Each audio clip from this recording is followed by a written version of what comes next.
고등학생의 가장 큰 착각은 무엇이냐면요, 대학교만 들어가면 모든 문제가 해결된다고 생각을 해요. 근데 들어가 보면은 그 후에 더 큰 문제들이 기다리고 있다는 것을 알게 돼요. 그리고 대학을 졸업하고 대학원에 들어가고 대학원을 또 졸업하게 되고 업무에 나가보게 되면요, 학교에서 그 배운 이론들이 그게 전혀 도움이 안 된다는 것을 알게 돼요. 물론 아주 도움이 되는 것은 아니지만 그럼에도 불구하고 우리가 인생을 살아가고 인생의 문제들을 해결하고 성공하는데 충분 조건이 되지 못한다는 것을 나가자마자 바로 깨닫게 된다는 것이에요. 요즘 주식이 열풍인데 대학교에서 아무리 회계와 재무와 경제학 등의 투자의 기초를 배우지만 그분들이 필드에 나와서 하는 말이 뭐냐면은 이것은 수익을 내는데 충분한 조건이 아니라는 것을 깨닫는데 3개월이 걸리지 않는다라고 그렇게 이야기하는 것을 보게 돼요. 결국 필드에서는 무엇인가 감각적인 본능이 필요하다라는 것을 알게 되고요. 그래서 그 바닥에서 잔뼈가 굵은 선배들을 찾아가면서 그들의 노하우를 배우기 위해서 노력을 하게 되는 것을 우리가 보게 된다는 것이에요. 일본 전국시대에 남자아이들이 사무라이가 되기 위해서, 선망의 대상인 사무라이가 되기 위해서는요 7세 나이에 사무라이 양성소에 들어간다라고 그렇게 이야기를 해요. 그래서 거기서 검도와 여러 가지 진검들을 배우는 것을 배우는데 그렇게 7년간 배우고 14세에 사무라이 양성소를 졸업하게 된다라고 해요.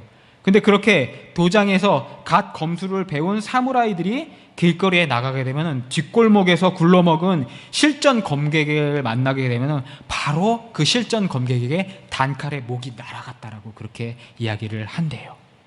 결국 학교에서 배우는 그 배움이 실전과 얼마나 다른 것인지를 보여주는 그러한 큰 예가 아닌가 하게 돼요.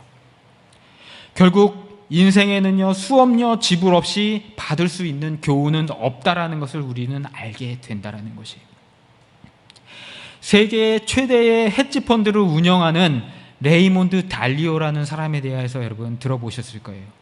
크게 성공을 했고 워렌 버핏과 레이몬드 달리오가 서로 어깨를 겨루고 달리는 그러한 성공한 사람임에도 불구하고 그가 성공하는 과정에도 순탄치 않은 일들이 많았다라고 얘기해요.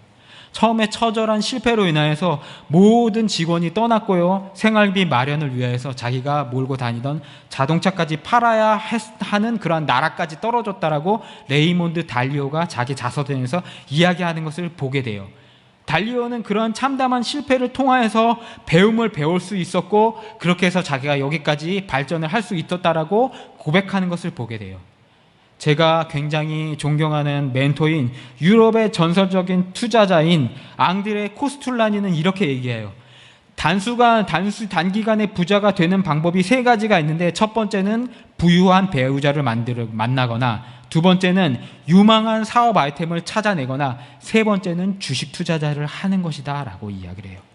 그리고 또 어떻게 얘기하냐면은 투자를 하고자 하는 사람은 깊이 생각하고 행동을 취하는 것보다 아무런 행동도 취하지 않고 그냥 깊이 생각하는 것으로 끝내는 것이 더 낫다라고 이야기해요. 그리고 적어도 2번 이상 파산을 경험해보지 않았다라면 투자자로 불릴 수 없다. 투자자의 이름을 올릴 수 없다라고 이렇게 이야기해요. 그러니까 이게 뭐냐면요, 자꾸 뭘 하려고 그렇게 하지 말고 뭡니까? 생각만 하다가 그만두는 게 차라리 너희한테 낫다. 그리고 나중에 확신이 들 때 실패해도 괜찮다라는 마음을 어떻게 합니까? 베팅을 한다라고 생각하고 그냥 눈 감고 수면제 먹고 베팅하고 자라라고 그렇게 이야기하는 것을 보게 돼요. 이렇게 세상의 대부호들도 실패 경험을 통해서 배우게 된다라는 것을 진리의 정석으로 무엇입니까? 꼽고 있다라는 것이에요. 그런데 우리 인간들, 우리 범인들은요 실패를 견디기 너무 힘들어하는 것, 그것이 우리가 성공하지 못하는 그러한 이유가 아닌가 돌아보게 돼요. 오늘 성경에 나오는 모세도 크나큰 실패를 맛본 사람이었어요. 가열차게 민족 해방전선에 뛰어들으려고 그렇게 자신의 발걸음을 내딛었는데 첫 걸음부터 동족이 배신을 하고 자기가 가지고 있던 왕족의 권위까지도 잃어버리게 되었고 광야에 염소똥을 치는, 양똥을 치는 똥장이로 변하는, 전락하는 그러한 신세에 전락하게 되었다라는 것이에요. 현대의 대규모 목축도 아니고요. 그냥 이리저리 미디안 광야를 헤쳐 다니는 그러한 삶을 40년을 살았다라는 것이에요. 과연 모세가 자기 자신의 동족을 위하여서 애굽 사람을 죽이고 나서 바로에게 쫓기던 그날 밤에, 그 40년 전 밤에 모세는 무엇을 하였을 것이에요? 무엇을 하였을까요? 필시 기도를 했을 것이에요. 절체절명의 순간이었기 때문에 자기 어머니 요게벳이 젖을 물리면서 이야기해 주었던 그 하나님, 그 야곱의 하나님, 이스라엘의 하나님을 위하여서 앞에 필시 기도하였을 것이에요. 하나님, 당신의 백성을 구하기 위하여서 내가 섰는데 이번 한 번만 도와주십시오라고 미친 듯 울면서 하나님 앞에 기도하였을 것이라는 것이에요. 그런데 어머니 요게벳의 하나님은 아무 대답도 없으셨어요. 그렇게 미디안 광야로 쫓겨나고요. 40년의 세월이 흘렀어요. 모세가 그 하나님에 대한 인상이 어떤 인상이었을까요? 배신자로서의 하나님에 대한 인상이 그 안에 남아 있었을 것이에요. 그것을 어디에서 벌써 알 수 있냐면요, 그의 첫째 아들 이름을 게르솜이라고 지었던 것을 보게 돼요. 게르는 나그네란 뜻이고요, 솜은 이곳이라는 의미를 가지고 있어요. 이곳에 내가 나그네가 되었다. 내가 이곳에 분리수거되어 하나님 앞으로부터 벌어졌다라는 그러한 절망 속에서 어떻게 합니까? 몸서리치면서 그 첫째 아들의 이름을 지었던 것을 보게 돼요. 그런데 아마 둘째 아들을 낳았을 쯤에는 상당한 진전과 상당한 회복이 그 안에 있었던 것 같습니다. 그래서 둘째 아들의 이름을 짓는데 엘리에셀이라고 이름을 짓습니다. 엘은 하나님이고 리는 나의, 그리고 에셀은 도우시는 분이라는 그 이름을 지은 것을 보았을 때 하나님이 나를 상당히 회복해 주시고 하나님이 나를 상당히 도와주셨을 것이라고 이야기하는 것을 봤을 때 이제 어느 정도 그의 마음의 상처가 치유되어서 하나님을 찾았고 하나님도 그에게 찾아오실 준비를 하셨던 것을 보게 된다라는 것이에요. 그렇다면 하나님은 왜 모세를 그때 40년 전 밤 자기 동족을 도와주고 애굽왕 바로로부터 봉기를 하려고 했던 그 40년 전 밤에 쓰지 않으시고 이 40년 반 광야의 똥쟁이로서의 삶을 살고 난 이후에 이때 찾아오셨을까요? 참 비합리적이고 이해 불가하고 너무도 하나님의 모습이 변덕스럽게 느껴져요. 그것이 신자가 느끼는, 모세에게 느끼는 동일한 감정이라는 것이에요. 그래서 모세의 이야기를 우리가 읽을 때마다, 들을 때마다 동정심이 우리의 마음속에서 일어나는 것을 보게 돼요. 왜 그렇습니까? 우리도 적절한 때에 하나님이 우리를 도와주셨다면 우리가 이 나라까지 떨어지지 않았고 더욱더 큰 성공을 할 수 있었고 하나님 앞에 그 성공을 기반으로 하여서 큰 것을 드릴 수 있었는데 왜 하나님은 그때 나를 외면하셨을까라는 그런 생각 때문이라는 것이에요. 성경을 돌아가 봅시다. 2절에 떨기나무에 불이 붙었으나 그 떨기나무가 사라지지 아니하는지라. 성경을 읽는 대다수의 독자들이 항상 간과하고 지나가는 것이 뭐냐면요, 과연 이 불떨기나무가 어떤 의미를 가지고 있는 것이라는 그 문제예요.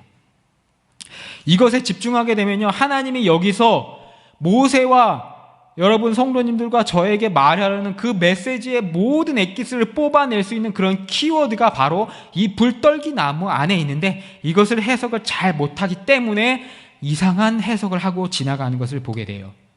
이 떨기나무, 광야에서 보면 흔한 것이에요. 그런데 거기에서 잘 발생하지 않는 초자연적인 현상이 버무러진 것을 보게 돼요. 그것을 보고 모세가 충격을 보게 되고 그것을 통하여서 모세가 항복하게 되는데, 그래서 우리는 해석을 할 때 뭐라고 얘기하냐면요, 불떨기 나무에 마치 도깨비 불처럼 초자연적인 현상이 일어난 것이라고 그렇게 얼버무리고 지나가는 것을 보게 돼요. 그런데 이러한 해석은 성경 신학적으로도 또한 문해 비평적으로도 정말 영양가가 없는 해석이라는 것이에요. 떨기나무는 물론 광야에서 볼 수 있는 흔한 나무의 수종이에요. 가끔 모세의 성화, 모세를 그려놓은 성화를 보게 되면 떨기나무를 그 성화 중에 되면 교목, 이렇게 그 나무 둥치가 엄청 큰 웅장한 숲을 나무, 웅장한 나무에 이렇게 불이 붙는 것으로 이렇게 묘사하는 그림들을 보게 되는데, 그거는 생태학적으로 잘못되었어요. 이 떨기나무는 뭐냐면요, 우리가 흔히 볼 수 있는 개나리, 찔레 그런 것처럼 땅바닥에서 수백 가닥, 수만 가닥이 올라오는 그런 뭡니까? 보잘것없는 관목 더미를 묘사하는 것을 보게 돼요. 광야의 어느 곳에나 있는 그러한 것이에요.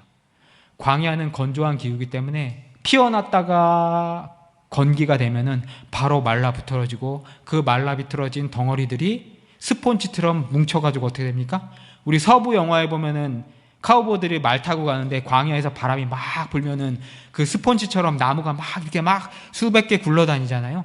떨기나무가 그렇게 관목이 아닙니까? 교목이 아니라 그런 스폰지 같은 관목이라는 것이에요. 정말 보잘것없는 것을 의미하고 있다라는 것이에요. 여러분, 그 보잘것없는 나무에 하나님의 불길이 임하셨어요. 불은 성경 속에서 전통적으로 하나님의 성령, 하나님의 메시지, 하나님의 영이 임하는 것을 이야기해요. 그렇다면 이 떨기나무는 무엇일까요?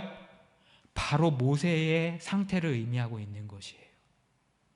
하나님은 모세가 이집트 왕자로 살아가는 동안 정말 활활 탈 만한 기름지고 윤택하고 지식을 갖고 있는 그 모습을 원하신 것이 아니라, 모세의 자력으로 나아갈 수 있는 그것을 원하시는 것이 아니라, 그때 만약에 모세를 썼다라면 모세가 그 일들을 이루고 나서 내가 다 했어 라고 하는 것이 너무도 싫으셨기 때문에 모세를 광야에 보내시고 정말로 기름과 물과 모든 것이 다 증발하여서 수분이 없는 떨기나무 같은 그 존재로 갈 때까지 하나님이 기다리셨다가, 그때의 그 자리에 떨기나무의 불로 하나님이 임하셨다라는 것이에요.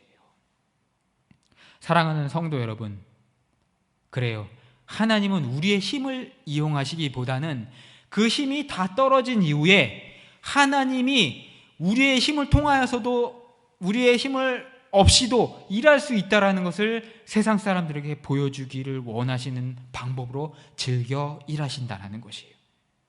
우리 노년에, 우리가 정말로 중년을 지나가고 노년을 지나면서 희망이 다 없을 것 같은 상황임에도 불구하고 하나님은 잊지 않고, 하나님은 뭡니까? 그것을 이용하셔서 자신의 뜻을 펼칠 수 있는 전지전능하신 하나님이라는 것을 우리 안에 깨닫기 바란다는 것이에요. 우리 김영애 권사님 연세가 지금 몇 살이죠? 75살이에요. 이제 다 끝난 것 같죠? 아니에요. 하나님이 뜻이 있으시다면 하실 거예요. 지금 미국의 대통령 트럼프 대통령 몇 살입니까? 75살이에요. 근데 하나님께서 미국을 들어쓰시고 하나님이 이 전 세계를 재편하시고 중공으로 인한 전 세계가 위험에 빠지는 것을 방지하기 위해서 하나님의 고레스의 방망이처럼 누구를 들어쓰셔요? 트럼프 대통령을 75세에 들어썼다라는 것. 하나님이 원하시는 하나님의 뜻의 진리가 그곳에 있다라는 것이에요. 여러분이 다 끝났다라고 생각하고 절망으로 생각할 때 그 절망의 끝에 하나님은 은혜 한 스푼을 여러분에게 떨어뜨리시고 그것으로 통하여서 여러분을 변화시키고요, 여러분의 가정을 변화시키고 우리 교회를 변화시키고 세상을 변화시키는 그러한 일을 즐겨하시는 하나님이라는 것을 여러분이 깨달으시기 바라요. 아멘. MBTI 검사를 해보게 되면요, 우리 사모님은 ISFP 성인 군자형이에요. 저는 INFP 잔다라크형이에요. 둘이 똑같은 인자를 가졌는데 사모님은 S 인자를 가졌고 저는 N이라는 인자를 가진 것을 보게 돼요. 그래서 저는 N이라는 인자 때문에 이상을 쫓아서 살아요. 이상, 감정을 쫓아서 살아요. 그래서 내가 막 감정에 끌리면 어떻게 됩니까? 막 물에라도 뛰어들고 불섭에도 뛰어드는 잔다르크 같은 그런 삶을 사는 사람이 저의 MBTI 성격이에요. 그래서 저는 어릴 때 우리 김영애 권사님이 얘기하잖아요. 의족에 한번 꽂히니까 어떻게 해요? 다리라도 잘라서라도 그 의족 사겠다라고 막 그렇게 죽어도 매달렸다라고 그러잖아요. 저는 한번 꽂히면은 그게 뭐 이성적으로 생각하고 다리를 자르는 게 그게 대수가 아니라 정말 다리를 자르고서라도 사고 싶어하는 그러한 감정으로 살아가는 사람이라는 것이에요. 그런데 우리 사모님은 이상과 감정에 좌지우지되는 사람이 아니라 오감과 그다음에 정보로 판단을 해서 이렇게 행동을 하는 그런 유형인 것을 보게 돼요. 마치 역사 속의 인물에 보면은 그 거란 장군 소선영이 고려에 쳐들어왔을 때 거란 장군 소선영에게 나가가지고 단판을 지어서 강동 6주를 뺏어낸 그 누굽니까? 서희 같은 그러한 스타일의 사람이 우리 사모님 아닌가 보게 돼요. 막 이렇게 보면은 누구나 수긍할 만한, 거부하지 않을 만한, 그리고 역치가 없을 만한 그러한 이야기들을 웃으면서 생글생글 하면서 내가 엎어치기 당했는지 모르게 하는 그러한 스타일로 이렇게 단판을 지는 스타일인 것을 보게 돼요. 지율이가 3살 때였나요? 저희가 마두 집에 살 때였는데 이렇게 횡단보도를 건너는데 차가 신호를 위반해가지고 저희 가족을 칠 뻔했어요. 저는 감정과 그런 것에 좌지우지는 되는 사람이기 때문에 그 차를 보자마자 바로 이렇게 험한 말이 나가는데 우리 사모님이 저를 이렇게 딱 붙잡더니 차 앞에 이렇게 가지고 차를 갑다라는지 48XXXX 그러고 번호판을 읽더라고요. 번호판을 읽으니까 그 운전기사가 우리한테 왜 여기 무단횡단 하냐고, 무단횡단도 아니었고 횡단보도가 있었는데도 자기가 이렇게 들어오고 나서 막 이렇게 저랑 소리지고 저랑 싸우려고 그러지만 우리 사모님이 가가지고 번호판을 읽는 걸 보자마자 죄송합니다 그러면서 차를 빼가지고 이렇게 가더라고요. 저는 들이붙어서 싸우려고 그러는데 사모님은 그 사람의 약점을 안 거예요. 번호판을 외워가지고 이 사람이 신고한다라는 것을 알게 되면은 그 사람이 두려워서 도망간다는 걸 알기 때문에 번호판을 읽으니까 정말 그 사람이 싹 미안하다고 하고 도망가는 것을 보게 되더라고요.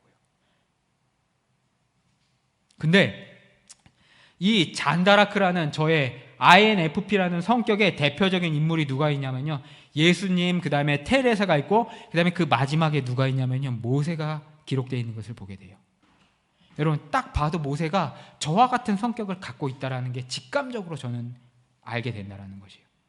하나님의 동이고 뭐고 간에 제 감정에 충실해서 하나님의 때를 기다리는 것보다 지레 짐작해서 자기 백성의 구원자로 나가기를 자처했다라는 것이에요. 그런데 하나님은 이것이 너무도 싫으셨고 하나님은 이것의 위험성에 대해서 너무도 잘 알고 계셨다라는 것이에요.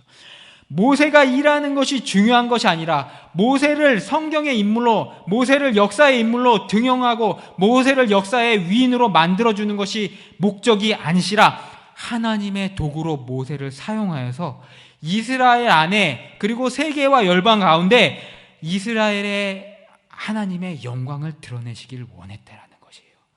그것이 없이 모세를 그냥 40년 전에 왕국에 있던 그 파릇파릇한 모세를 썼다라면요, 모세가 그 영광을 다 차지하고 하나님의 영광을 다 말아먹을 수 있었다라는 것을 하나님은 다 알고 계셨다라는 것이에요.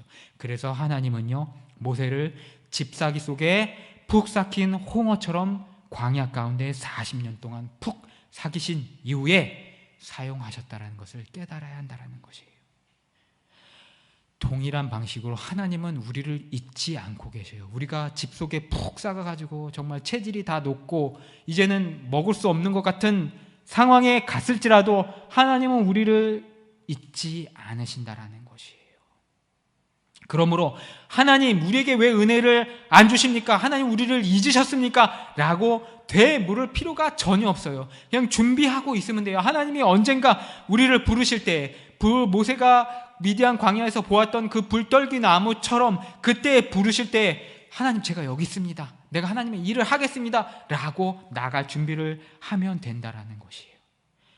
그 전에 하나님이 주시면 혹은 하나님으로부터 받으면은 우리가 받은 은혜를 땅바닥에 다 남김없이 쏟아버릴 것을 아시기 때문에 하나님이 때에 맞춰서 주신다라는 것을 우리가 깨닫고 기다려야 한다는 것이에요.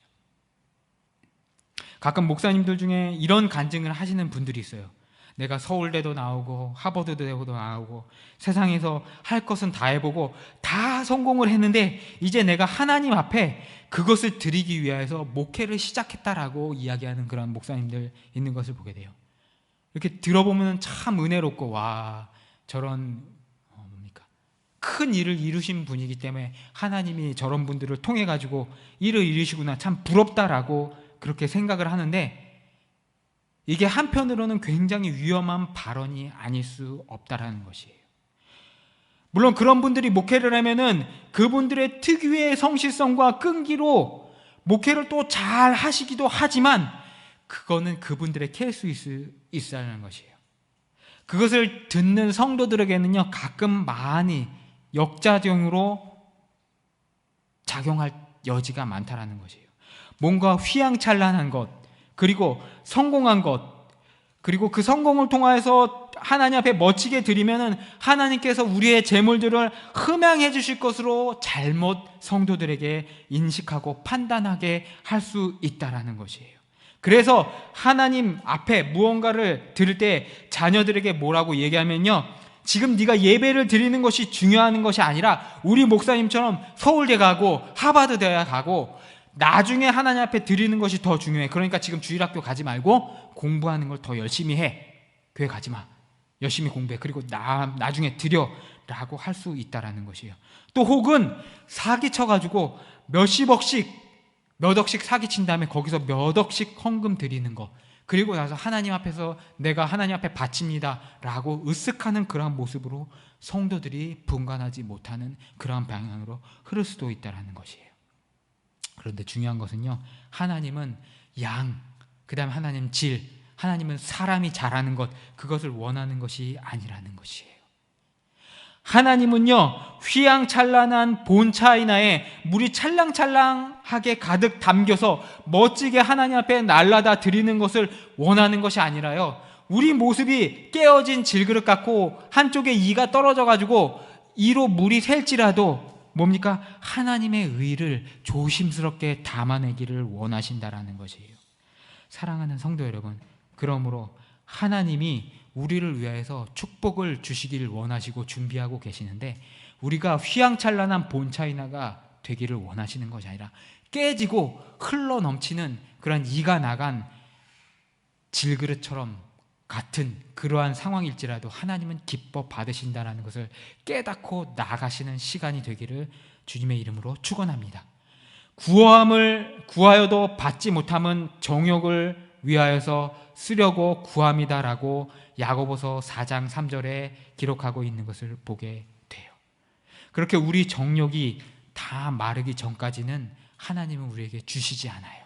그리고 우리 정욕이 모세의 미디안 광야처럼 다 말라서 떨기나무 같은 상황이 될 때 하나님은 우리의 질그릇 안에 은혜 한 스푼을 떨궈 주시고요, 그 떨궈 주신 은혜로 말미암아 이 세상과 이 교회와 우리 가정을 활활 타오르게 꺼지지 않는 불을 일으켜 주실 것임을 믿고 나아가시는 우리 금안석교회 성도 여러분 되시기를 주님의 이름으로 축복하면서 오늘 말씀을 마치도록 하겠습니다.